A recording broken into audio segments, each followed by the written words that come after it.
again, friends. Welcome to the Kitchen Witch's Witchy Kitchen. And here in Andrew, Pennsylvania, we are getting ready for the spooky holidays.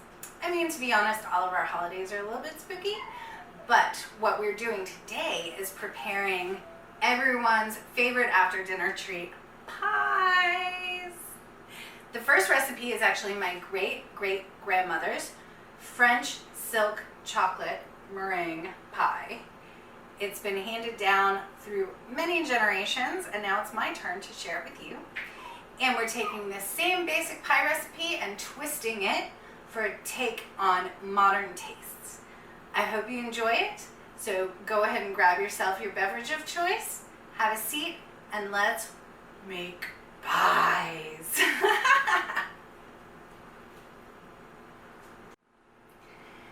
Here we are. Today I brought my mom because while one of the pies is my great-great-grandmother's recipe on my dad's side of the family, what we are also making today is a special twist on it that mom picked out herself. So we are going to start off with the traditional chocolate silk pie. So we're going to be doing this in a double boiler, which means that we're going to be using a metal bowl that fits very snugly on top of a pot with simmering water on the bottom. You can also buy a double boiler that's like a fancy pot that nests into another pot and they're all schmancy. Go for it if that's your thing.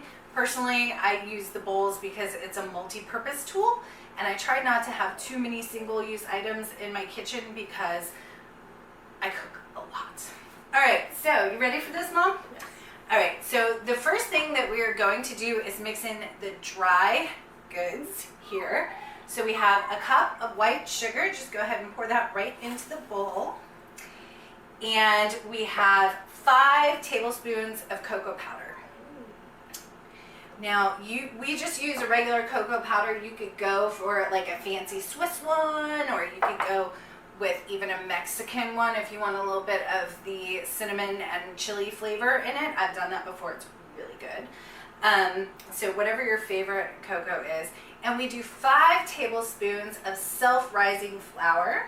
Go ahead and drop that in and whisk it up just to get it nice and blended.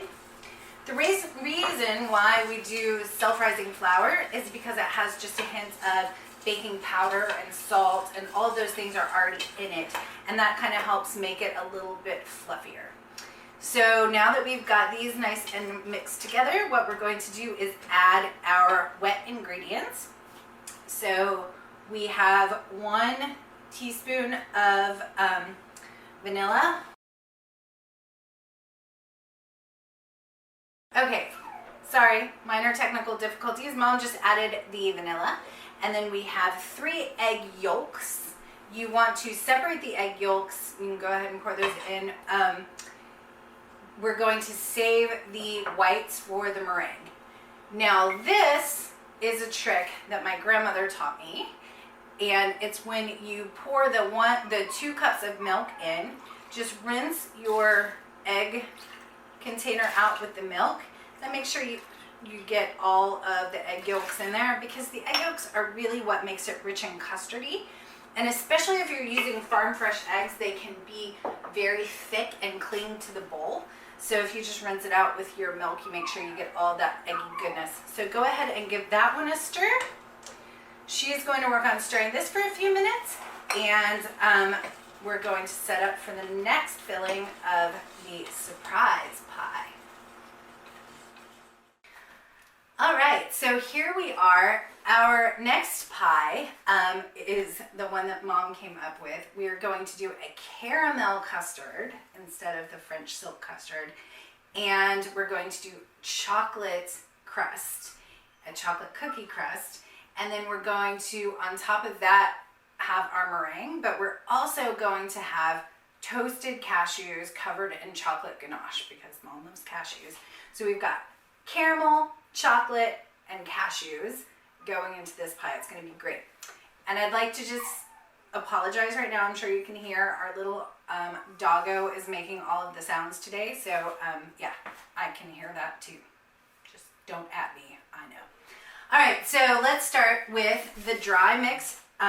I just wanted to go ahead and show you how our setup here is.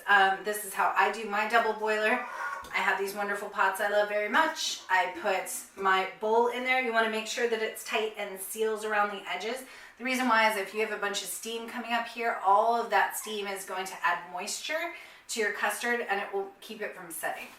Okay, so here we are with our 5 tablespoons of self-rising flour.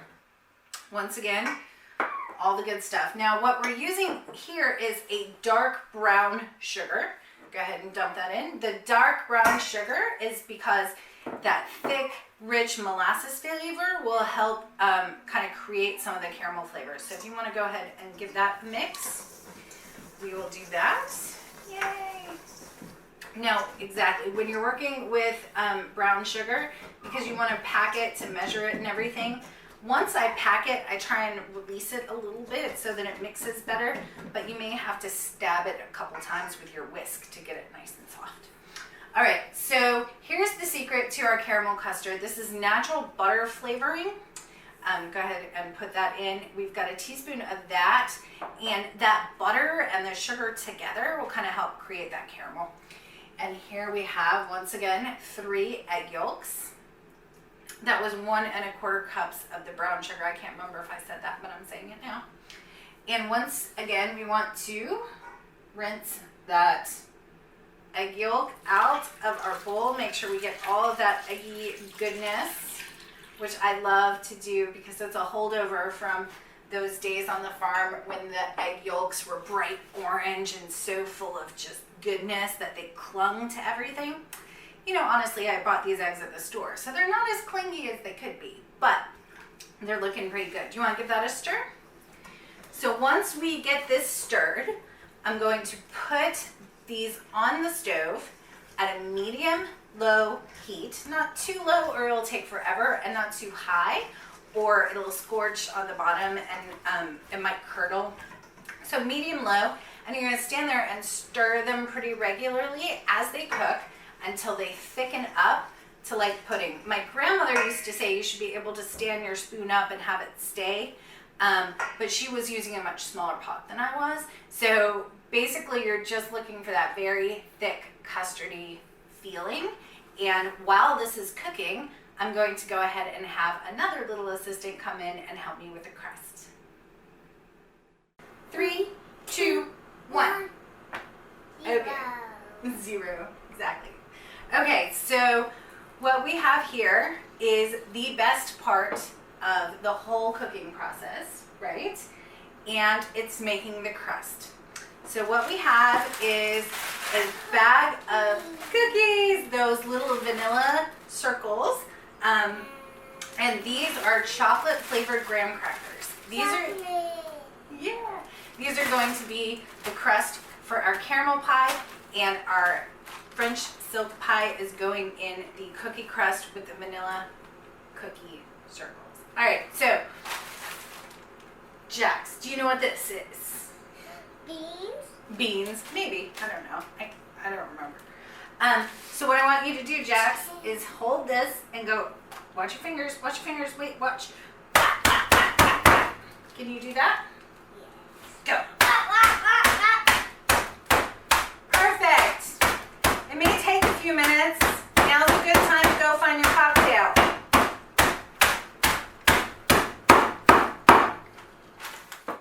Alrighty, here we are starting to make some crusts. Mom, where's your drink? Over here. Gotta be prepared. This is a convention after all. Cheers. Alright, now, I reserved about 21 of the little vanilla cookie circles that are going to go around the edge of the chocolate silk pie. With the wonderful crushed up cookie bits that I have been so graciously gifted with by a tiny person, I'm going to pour them out so that they just about fill the bottom of the pan. Now, my grandmother firmly believed that they should be perfectly crushed like a fine cornmeal. I personally like a little chunk to my cookie crusts. So feel free to go chunky or not chunky. All right, now we have half a stick of melted butter going in here. And while I would stir this with my finger, I might just step back here and get a spoon instead. I thought I had my mise en place. I did not. All right, and then, so here we go, Mom. We're basically just stirring it up until it gets, all of the cookie bits get nice and coated with the butter. We don't want this to be too juicy with the butter for two reasons. First of all, this, when you put the custard in the pie, it's going to soak in a little bit. That looks perfect. And when the custard soaks in, it'll soften it up a little bit. But also, if it's too buttery, it's going to like ooze out at the bottom, and it's not attractive. So you can use your spoon or you can use your hands. Mom's not so much of the hands-on kind of girl. And then the way we do the crust around the edges is we just take the whole ones that we saved from complete and utter destruction, and we put it around the edges just like this. Now, this pie would not be the same without the little vanilla cookie circles. This was absolutely the sign of holidays when I was a kid, don't you think? Yes. Like, you knew the holidays were coming because one of these pies came out. Like, and if you were particularly good or had done something especially lovely for Mimi, you might get a pie for no reason. You knew you were good that day. All right, so we have another, I'm using 9-inch pie plates, but honestly, you could use an 8-inch, you could use an 8x8 square, you know, you do you. All right, so go ahead, Mom, let's see. Don't pour the whole thing in there. We just want to fill the bottom a little bit. Perfect. We're looking for about 1/4 inch on the bottom. Great. And now go ahead and pour that in. And give it a stir. We might be cross-contaminating with a little bit of vanilla cookie circles, but that's okay. That's okay. We'll edit that out. And so you can see with the chocolate ones especially, because they get nice and dark when they're all buttery and gooey. So with this one, we're just going to pat it out. And I'm going to take some little broken up pieces of the graham crackers and fit them around the edges like I did with my circles. And we're going to go ahead and move on to the meringue. Our filling has been on the stove. We're stirring it every few minutes. It's looking good. It's thickening up. And we're going to work on the meringue now. All right, sound good? Cheers.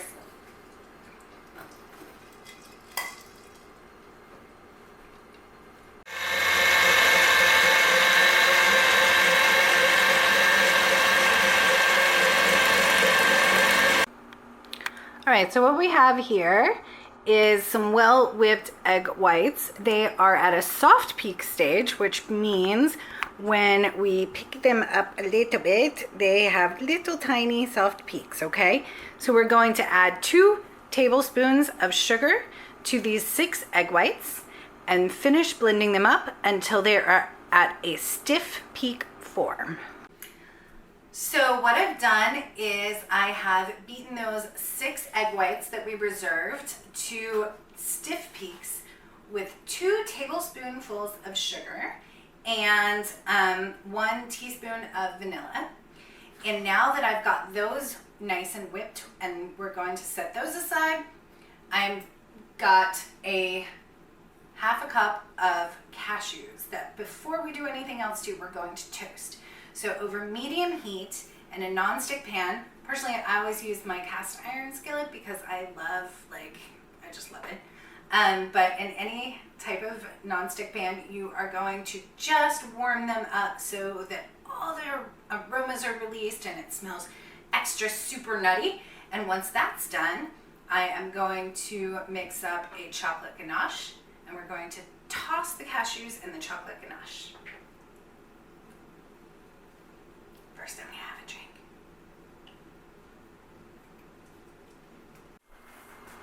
All right, and now that we have our cashews nice and toasted, I used my microwave. The easiest way to make a chocolate ganache, ooh, nice and shiny, is you take half a cup of chocolate, half a cup of heavy cream. In this case, I used a semi-sweet chocolate because I didn't want it to just be a sweet on sweet on sweet note, because everything else in the pie is super sweet. You could also use dark chocolate. If you really want to, you could use milk chocolate. Put it in the microwave, do it for a few seconds, stir it, until it's nice and shiny and glossy. Super thick. It's like nice and thick and just a little bit runny. And then that way it's going to coat our cashews. Just dump those toasted cashews in there. Now, this ganache is not going to set hard as if we were candying them. The ganache is still going to be nice and soft, and after it goes in the fridge, it's going to have this almost fudgy texture to it, which is going to make this the absolute perfect accompaniment to our caramel and chocolate cashew pie.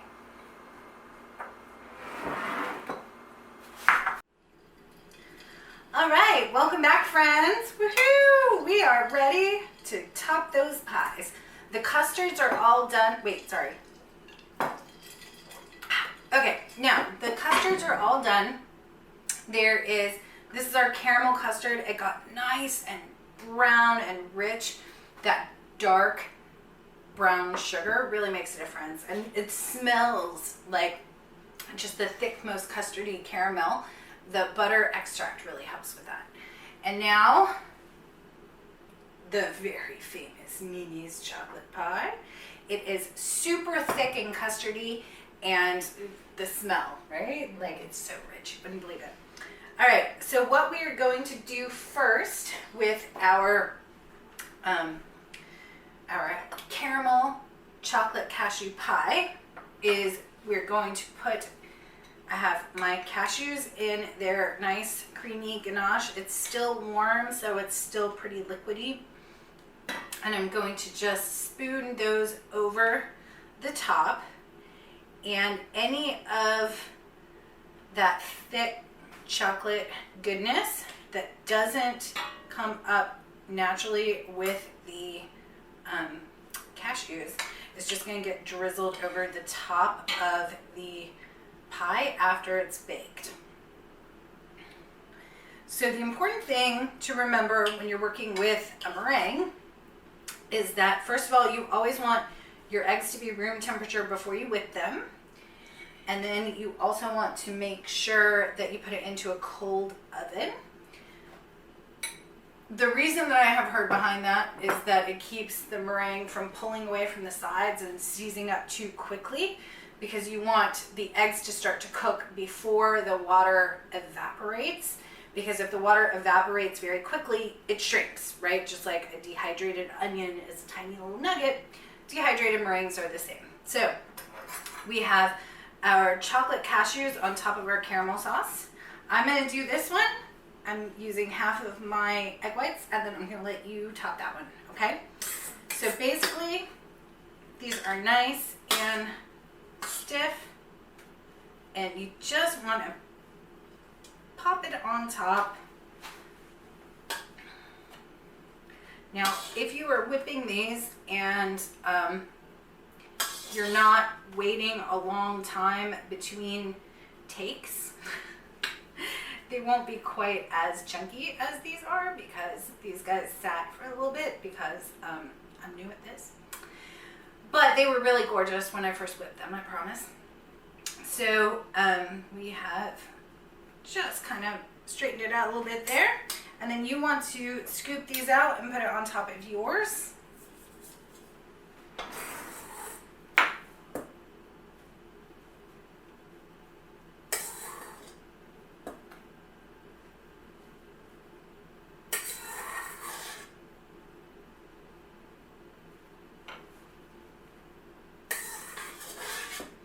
Looking good. Did you ever think you'd be making one of Mimi's pies? Never in a million zillion years. My mom is not the cook in the family, but she is definitely learning now.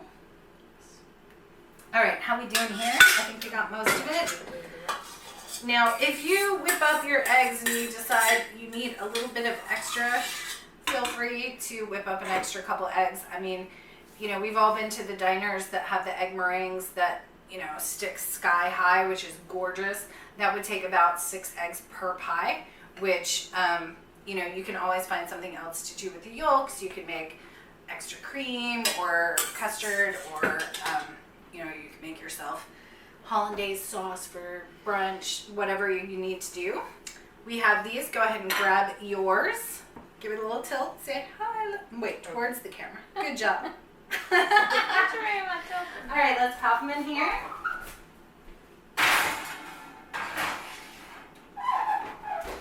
And they're just a little bit above the middle, and I'm about to turn the oven on to 300 degrees.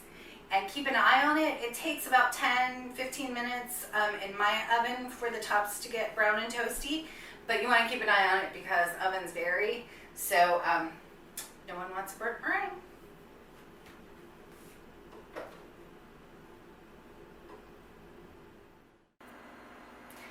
Welcome back, everyone, to Multiverse's virtual ConSuite. So here in Andrew-Chacovania, we keep crazy hours, and sometimes our holidays run really late, so we like to save our pie for breakfast. All right, everybody, do you have your tasting spoons? Amateur. Oh yeah? Mine's bigger. That's how the professionals do it. Hey, you can't even buy space. Oh my god. Oh my god. Wow. So good. That one. I got some on my chin, but I don't care. Excuse me while I reach over you.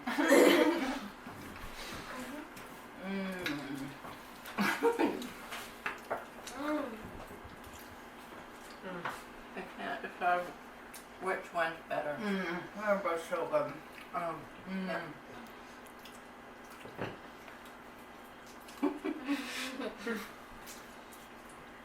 Well, thank you everyone for coming.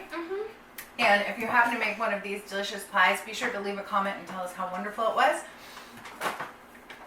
Have a wonderful day, and thanks for watching. Enjoy your pie.